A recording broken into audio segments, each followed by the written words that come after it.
All right, folks, this is Sherman Tank coming at you again with David Johnson out What's there. happening, everybody? I'm in Alaska and he's in the Redding area in California. So we had a little video earlier. We talked for quite a while on his A page, and marathon. it was a marathon.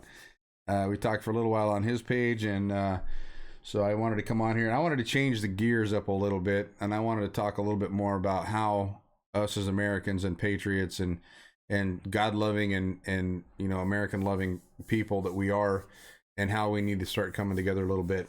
And I lived in California for 8 years, and about the last 3 or 4, I was actually involved in the Patriot Groups out there, and I was able to bring a lot of the groups, not necessarily into one another, but a lot. I was able to help get the groups to work together.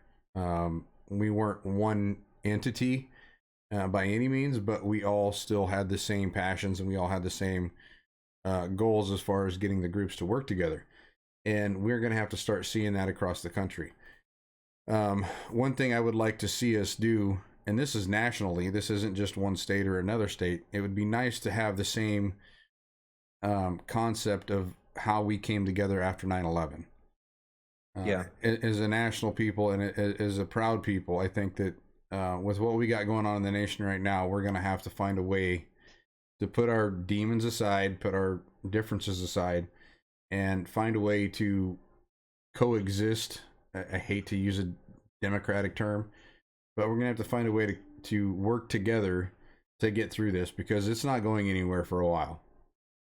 So, David, Well, your thoughts to on that? touch on that for a minute, I saw a post today that really touched my heart, and it made me think about where we're going as a country and what we're going to be doing. And in the post, it was just a simple Facebook post, and it was from one of my friends who's probably watching right now. And he just put a post on his page that said that if you've lost your job and you're hurting and you can't get food, don't go to bed hungry. Send me a private message. I'll drop and go. And there's no need for you to go hungry. We're here for you. And won't ever mention it to anybody. Won't ever do anything like that. And that's really what's going to see us through with all this, because there's a lot of panic. There's a lot of unknowns. There's a lot of things that we're seeing. And in that video that we made, it was alarming material, and it's something that I feel should be out there. But by the same token, we need to keep our focus on what's important, and that's moving together as a country and with our neighbors, because that's the only way we're going to get through this. And you know what? And I couldn't agree 100% more. You know, I've had friends that have reached out to me. They know that, right now I'm not working and stuff. And I've had friends that have reached out to me from places like Nebraska, places that I would never expect any kind of help to come from. And, they're like, if you need anything, let us know, let us know soon so that, we can get you the help you need and that kind of stuff. And, that's awesome.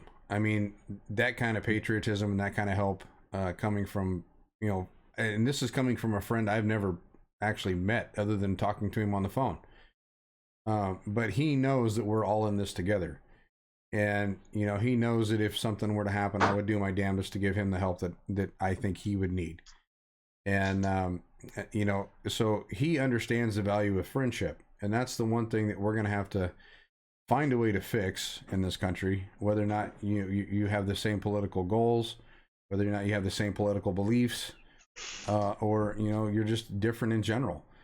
We all bleed the same damn color. If you go out and you donate blood and you go to the Red Cross, they don't care what race you are. The only thing that divides us is the blood type. That's it. And you know what? You may be a different blood type than I am, but your blood can go in someone else. Mine can go in someone else also. There is no there should not be any division in the country that we're living in. which, by the way, a quick shout out to anybody that has been donating blood and is looking to get out there and still donate blood if you can, because they're having massive blood shortages right now, and the people have not been donating, and we we need more people that are donating blood and who are doing that. So if you're comfortable, maybe have a mask or something, go over there. But I know they're sanitizing the stations for it, but they're in desperate need for people to donate blood right now. So that's a point to keep an eye on too. You know, Mark McQueen actually said, you know, no red or blue American.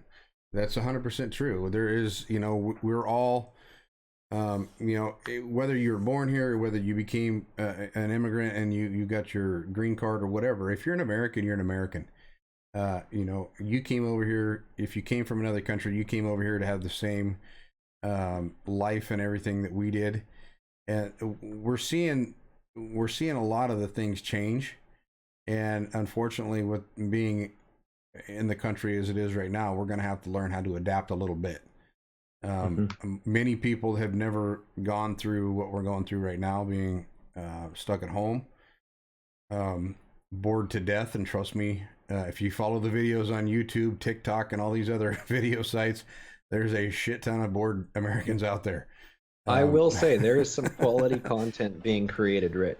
Oh, there is. I will not. I think personally, I think that this kind of event should pull us all closer together, because we're all going through the same crap, right? We're all going through withdrawals, for one, from being out and being able to hang out with people. This should bring us closer together, not divide us further apart. I've seen a number of Facebook posts. I've actually been involved in a few of them. I had one today actually, where you know I posted my opinion on something, and it was strictly my opinion. It, you know, there wasn't any fact base in it at all. And you start going through the threads, and then next thing you know, you start seeing people calling people names, and it's like, dude, I'm friends with all you guys. Chill the fuck out. You know, it's like I put something on there to make people think. I didn't put it on there to make people fight. And next thing I know, I've got 3 or 4 people ganging up on one guy, or I've got 2 or 3 people defending me, and it's like, you know what? Calm down. It was an opinion, and it's how I seen things, and it's like, dude, chill out. You know, we have to find a way to where if we can't say anything, don't say anything. If we can't say anything nice, or we can't say anything decent, don't say it. You know. And you end up getting people worked up, and it's, you know, my wife has grounded me kind of, you know, back 10 years ago or before I met her, I would have gone off the handle on a lot of stuff. And with her being in my life, her favorite thing to tell her kids is use your words. You know, don't use your fists, use your words. And if those don't work, then you can go to your fists. But you know, we have to stop fighting one another if we're ever going to get to move forward. You know, if you're going on a journey and all of a sudden you end up fighting each other, now your journey stopped and now you're in the middle of fighting somebody. So we have to keep the journey moving forward, regardless of the situation, rather than stopping, you know, for a pit stop and beating the crap out of each other or beating each other down. So, you know, and this goes to everybody, not just certain groups. This goes to everybody in the country. We're going to have to start working together to get through this. And I tell you one thing that I like about Alaska is Alaskans are kind of a different breed of people. For one, you got to be a little different to live up in Alaska because it's cold and it's dark in the winter, and you know, it's awesome in the summertime. But for the most part, you know, when people are hurting up here, other people try to pitch in. And, you know, I have some great friends up here. My best man in our wedding lives up here, and his wife and his 3 kids, and their 2 cats, and they're like 6 chinchillas. And I know about everything there is to know. They got a house right after we did. And, you know, I try and stay in close contact with them, probably not as often as I'd like to. But now that we've been separated, I really feel that, that void. I bowled with a guy every Friday night, so you get used to hanging out with someone. And now the last 3 Fridays or 4 Fridays, we haven't had that. And you really start to feel that void. And, you know, the only thing that you can do is call and talk to him on the phone, or you see him on pictures and videos and stuff like that. And it sucks. But what I was gonna go, and I got kind of sidetracked on that. But what I was gonna say is, we went to the grocery store today, and they issued the governor here, Dunleavy, which is actually a really good governor. He's doing the best he can with what he has to deal with our Democratic legislature. Issued a thing where he said, you need to start wearing your masks and stuff when you go out. So we did. We put our masks on. We go out there, and this is the first day, honestly, that I seen other Alaskans wearing their masks. I've seen it a few times, but today, probably I'd say half the people in the grocery store had masks on. And were they wearing them right though? Yeah, no, they were. Everybody was good. Everybody was good. A lot of them were the homemade cloth ones. Everybody had their noses covered and their mouths covered. And my first, and of course we wore ours too. My first thing was, I don't think that they were doing it so much to obey what Dunleavy said, because I know a lot of Alaskans. So I think it was more of them respecting one another. That's how I seen it. I think that's how my wife seen it. I'm wearing this to protect you. I'm not doing it to protect myself. I'm doing it to protect you in case I sneeze or I cough or, I'm talking, I'm spitting or whatever.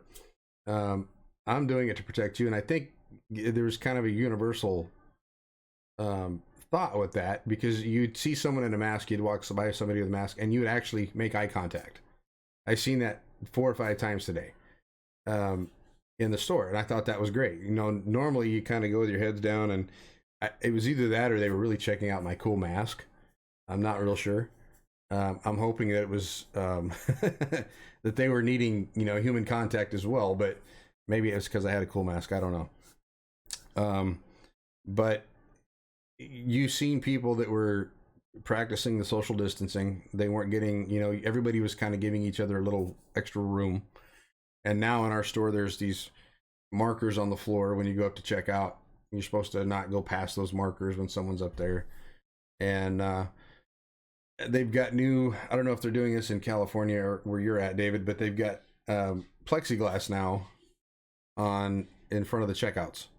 Yeah, they've got the exact same thing here. The mark's about 6 feet distance away, and then up just a ways, you've got the plexiglass in front of it. And in fact, they're even going the next step. A lot of the gas stations that I've been seeing, they've built entire glass areas around the gas station. So now it's like you go into one of the seedy locations in an area you don't really want to go to in a liquor store, and it's got the little window where you can hand your money through. And there's a lot of that's around. And it's interesting because here there's, at least in the location that I'm at, I'd say probably 90% of the people are not wearing masks still.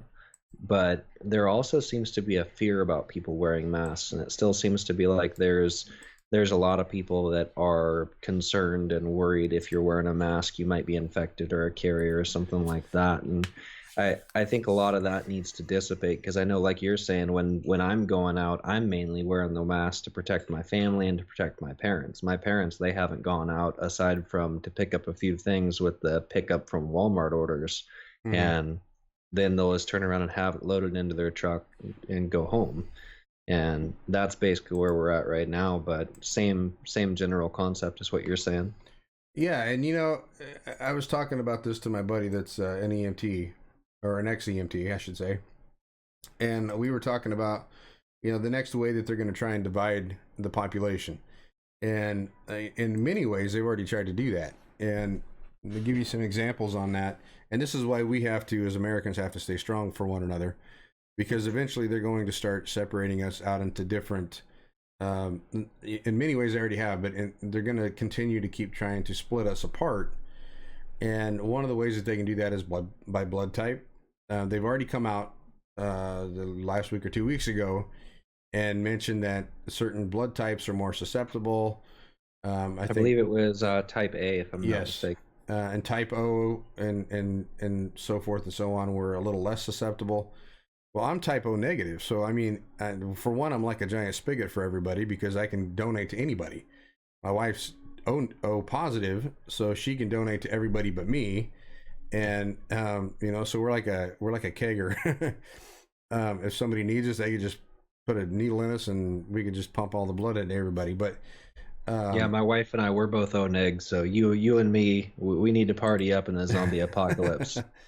Well, and that's a good thing for us if that's the case. We may not be susceptible to it, but There's other things that they're going to start doing. They're going to start coming out with physical traits. You know, if you get certain diseases, if you got diabetes or you got COPD, and we all know that if you've already got problems breathing, that this isn't a good virus to have.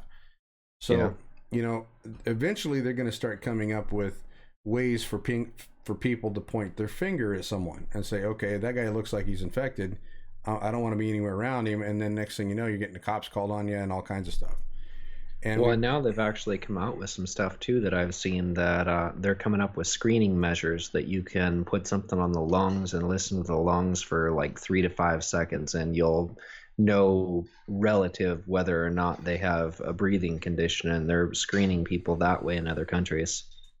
yeah, I could see that. And, you know, I'm waiting to the point, I'm waiting to see to the point when, like, we have businesses and stuff where they're not going to allow anyone to go in unless they had their temperature checked. And Hmm. the way that they'll do this, of course, is they have these new laser temperature reader things, and they'll scan your forehead, and if you're not in a certain range, they won't let you go in. Yeah, And we're already there to some extent. Walmart nationwide just released that they're going to start having temperature checks on all their employees prior to the employees coming into work that day. And the thing that I'm still surprised that I'm not seeing at any of these places, I mean, we're seeing the plexiglass and we're seeing things like that, but I'm still not seeing any businesses that are going through and disinfecting the keypads that you're utilizing to type in for these things. And I'm also gas stations and gas pumps. There's still nobody that's disinfecting those or handles or anything. I know that here, there have been a few places I've been in. I haven't been too many places in the last, 3 weeks, but now that my Jeep is getting like, what were they saying that? I heard I seen something posted that was pretty funny. I'm getting 3 weeks to the gallon now. Um, so that should tell you that I'm not going very far. But anyway, I've been in a few places where they've actually put like a plastic covering over the keypad on your credit card thing, and they've got rip off. You can use it once you touch it, then the person running the counter or whatever can rip off a sheet. And I don't think that they do it every time, but I think after a certain amount of times they can rip off the sheet, and there's a fresh one underneath of it. That's So cool. yeah, and I think that that's probably where we're going to eventually go to. I know there's a lot of talk where they want to. Some countries are talking about chipping people, which I think I would probably die first before that would ever happen to me. Bet Um, your ass. yeah, that's a tracking device that I don't think any of us want. It's bad enough we're Mm-mm. carrying around a tracking device in our pocket every day, uh, and for me on my wrist, and who knows what they put in me whenever I had surgery, like 5 times. But I think it's important that we come together as Americans and we treat this like 9/11, like we were attacked, because whether or not this was an intentional attack from another country or not, we're still being attacked by a foreign invader. Hmm. You have to look at it like that, because we don't know where the attack's going to come from. We don't know when we're going to get attacked. All we can do is go out and be careful and try not to catch us ourselves. We're going to have to try not to get our families and our friends infected. So, I think that as Americans, we need to treat this like it's an attack from an outside country, essentially. Hmm. Um, there's a lot of people that don't believe that it's real. I think it's real, but I don't think it's as blown up as the media makes it seem. With that said, people are dying. We know that. Whether or not that many people that they say are dying or not, that remains to be seen. There's been a lot of evidence pointing, that it's BS. But the thing is we're getting so much different disinformation from every media source and from other people out there that's on the ground. And what do you believe? Well, a lot of it too, it's the old saying, "Idle hands are the devil's playground," and that goes true doubly so for your mind once you end up having all of this information that's out there, and you go through and you start thinking about all the different things that could be and could potentially would be, and you stress yourself out, no doubt about it. Well, and what do we have now more than we've had in years.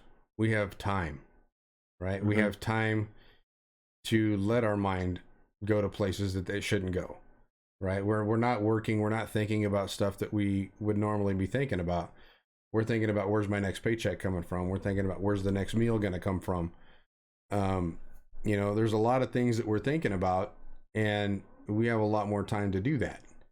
And I know for me and Angela, we haven't been going to bed till now till like 2-3 o'clock in the morning.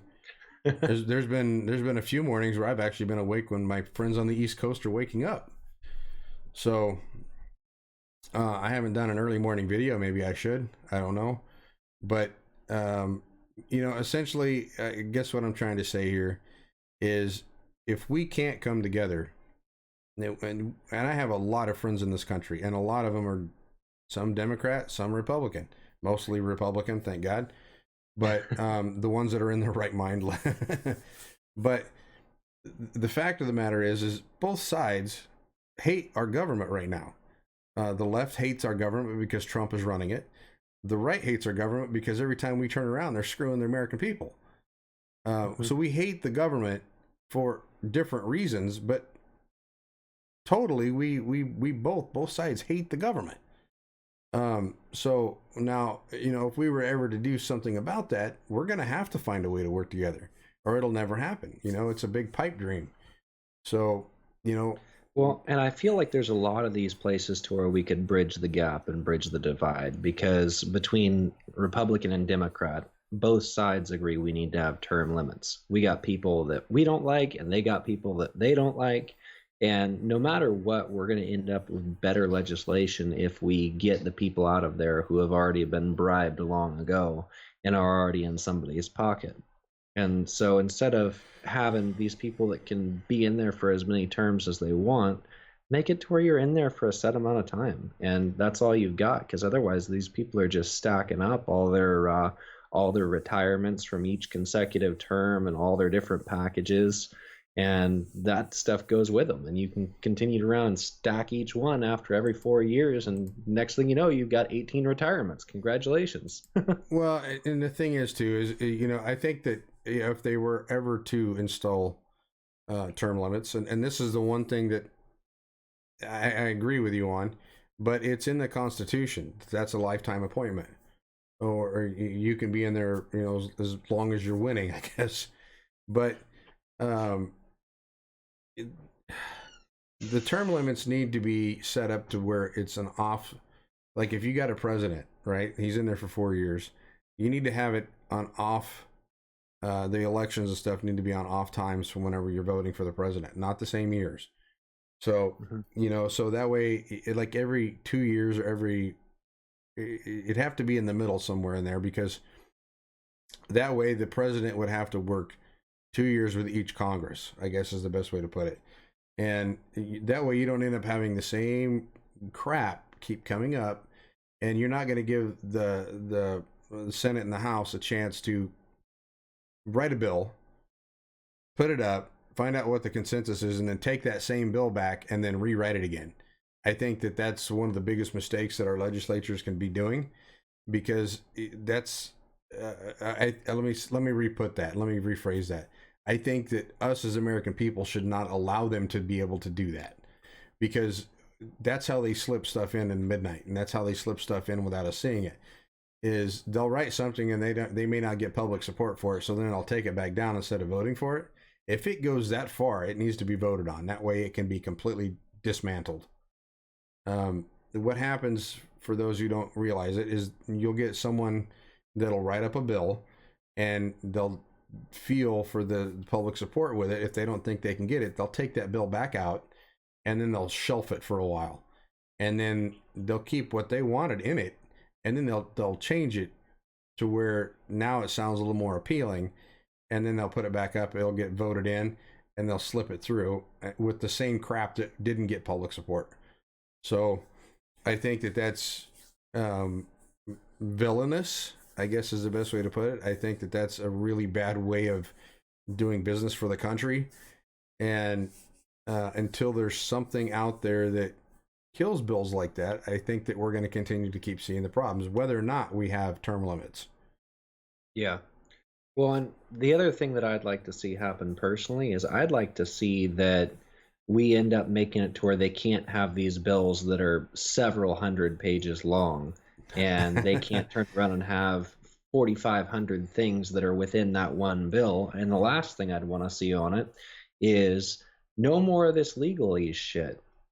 The bill needs to be written in layman's terms to where the public can understand it without a law degree. Well, I'm going to stop you right there. I 100% agree with you on that. And here's the thing: when Trump was in there, when Trump first got in, he did an executive order on something just like that. And he basically, so what he did, one of the things he did was by executive order was any bill that's going to be passed, for every one, two other ones had to go away. But in part of that, there was supposed to be something in there that was supposed to make the Senate and the House or whoever it is writing the bills, that they're supposed to be in terms that the American people can understand. If you read some of the crap now, it sounds like you're reading Shakespeare. Yeah. So it needs to be, the language of these bills need to be brought more current so that the American people that may not have a law degree can read the damn things. Well, and also a lot of these bills are written with such vagueness that it actually causes more problems than it's worth because of how vague the bills are. You make something illegal with vague terms, and next thing you know, millions of people a day are committing a felony or committing some problem they didn't even have any understanding about. A perfect example of this is the legislation that's surrounding the IRS. There was a book written not too long ago with the title of 3 felonies a day, and that's the average that the average American commits without even realizing it. Yep. And we're at a place to where we're getting more and more of this legislation, and just like this bill we were talking about earlier for this stimulus package, when Nancy Pelosi came off of whatever mountain she was talking to Moses on and came back down, she had a legislation crap that was 2,000 plus pages long that finally got refined to a mere 1,400 and then down to 800 once it went into legislation. But you're talking 800 pages for a legislation bill that was written in 2 weeks. You're going to tell me there's not going to be mistakes in that? Well, not only that, but how many of those things that were in there were already written up as a bill for something else that didn't have anything to do with the coronavirus, but yet they picked it up off a shelf and said, you know what, this sounds good, we'll throw this in there. Copy paste wish list. Pretty much. And in Pelosi's own words, we have to pass the bill before we can read it. So that kind of goes to show you the level of both insanity and stupidity that we have elected as our elected officials. We have to, as the American public, have to start being smarter about who we put in those big white buildings in Washington. And part of coming together would include that. Well, how about this for a fact? Why are we allowing these individuals to have ghostwriters write these bills? Yeah, we elect these people, but they don't actually write these bills. AOC was a prime example of her Green New Deal when she goes, oh, well, that was just something that was pinned up and that wasn't me and I didn't write that. And you look at it and it's like, well, we elect these people, and I guarantee you there'd be a lot less pages if you made them sit their fat asses down and actually write the bills themselves. Oh, that's for damn sure. Well, could you imagine seeing AOC behind a typewriter? Sorry, but that's a funny thought in myself. I think it would be a keyboard though, not a typewriter, unless you're Tom Hanks or Madonna. They actually go around with their Corona typewriters.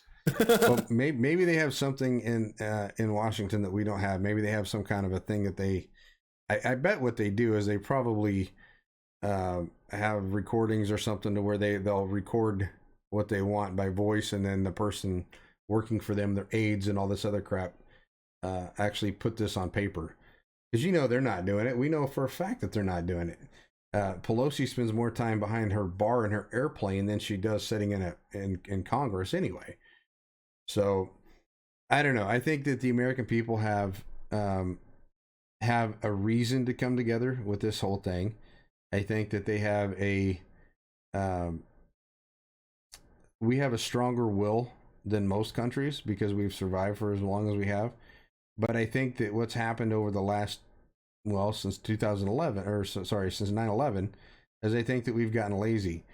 We've given up so much without even really noticing it, and we're starting to notice it because now there's things that are happening that we don't want to see happen.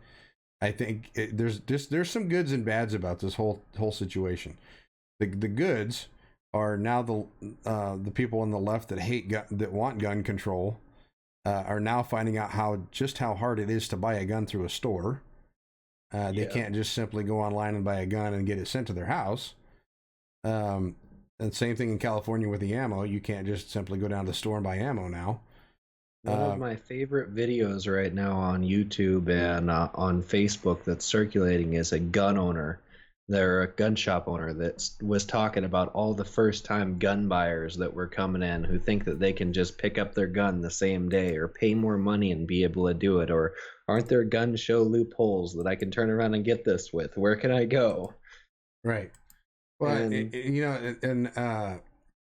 there's a guy that makes videos. His name's The Man Spot. If you're not subscribing to him, you should, because he portrays a few times in some of his videos. He portrays leftists going in buying their first gun, and his videos are funnier than hell. You got to watch him. He makes a lot of fun of, I hate to say it, but Californians, but not the gun loving Californians. I've actually met the guy. He's a cool dude. He makes fun of, the new guys that are going in and buying a gun for the first time, and just the way he does it and everything else. So he makes videos advertising for gun shops, advertising for different things here or there. That's how he makes his living. But great dude. Anyway, so we've gotten lazy as Americans, and by saying that, what I mean is we're not holding our elected officials accountable. And you can do that at the ballot box. We can do that in person. Right now we can't because we can't go to anything, but once this all comes out and we're finally released and we've hit our quota for staying inside for the year, you'll be able to go out and say what you got to say. But I would hope that the American people see the sham that the people in Congress and our elected officials in our states see the farce that these people have pulled over on us, and you elect better officials in the long run. I'll touch on this too from a standpoint of what I've been seeing is Trump's a good dude. I think he loves America, and I think he wants the best for us. Is he right all the time? No. Does he have a big mouth? Yes. Is he funny sometimes because of it? Yes. Besides that point, we're putting way too much trust in an elected official that actually has no capabilities to do half of the crap we want him to do. Because we're getting all excited about the presidential elections. Trump's going to fix everything.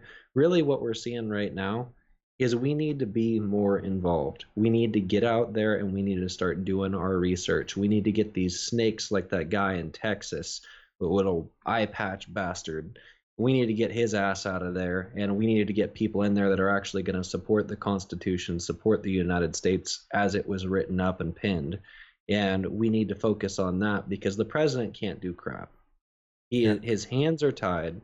At the end of the day, he is doing a good job of not writing executive orders. And a lot of people on both sides were expecting him to write executive orders, but executive orders are not going to fix anything. An executive order by this president can be undone by the next president, as we saw with Trump. Trump, the very first thing he did, his only executive orders were executively ordering all the executive orders of Obama to be gone. Pretty much. So that doesn't solve your problem. You've got to enact this through the House. You've got to enact it through Congress. And then finally, you've got to have a good president. And we all need to start paying more attention to all of these positions because they're the ones that are going to end up affecting us the most. Take a look at our governor in California and how much he's done bad for our state. Take a look at the 213 bills right now that are on the docket for new gun laws in California when we already can't purchase a handgun.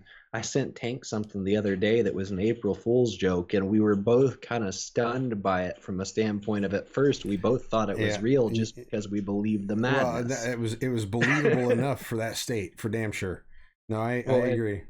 What it was, the April Fool's prank on it was that they're going to require a waiting period of 10 days between when you purchase a handgun you can take home after the initial waiting period. You can take home the gun, but you can't take home the barrel for an additional 10 days. Right. I'm just over here like, oh my God, this is what our state is coming to. And we believed it from the standpoint until we saw it was a prank, but that's how crazy we've gotten. And when you look at some of these new bills, they really do read that crazy. Yeah. It's well, and the thing is, like with California, what they've done, I think Facebook cut my feed, by the way.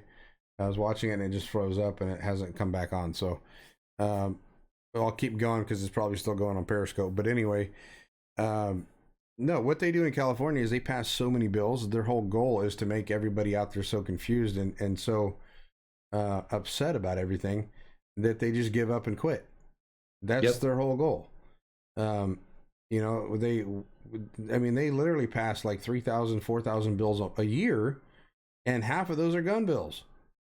Well, one of the things that I feel would solve a lot of problems and initiate a lot of blowback for these bills is if we could get a bill going that would make it to where any unconstitutional bill that is passed and shot down in court, the lawyers that fought the case against the unconstitutional bill are going to get 4 times the amount that they put into it. So it's going to be a gold mine for lawyers to start going after unconstitutional bills. And that's the only way to protect our country. You'll start seeing a lot more people that'll turn around and say, yeah, we're not going to back this bill because it's unconstitutional and it's going to cost our state money. And we're not going to have the funding to be able to continue doing these things. Yeah, I'm seeing I'm looking a little weird on your thing. Yeah, everything's shifted to one side. See, there you go. I moved over slightly.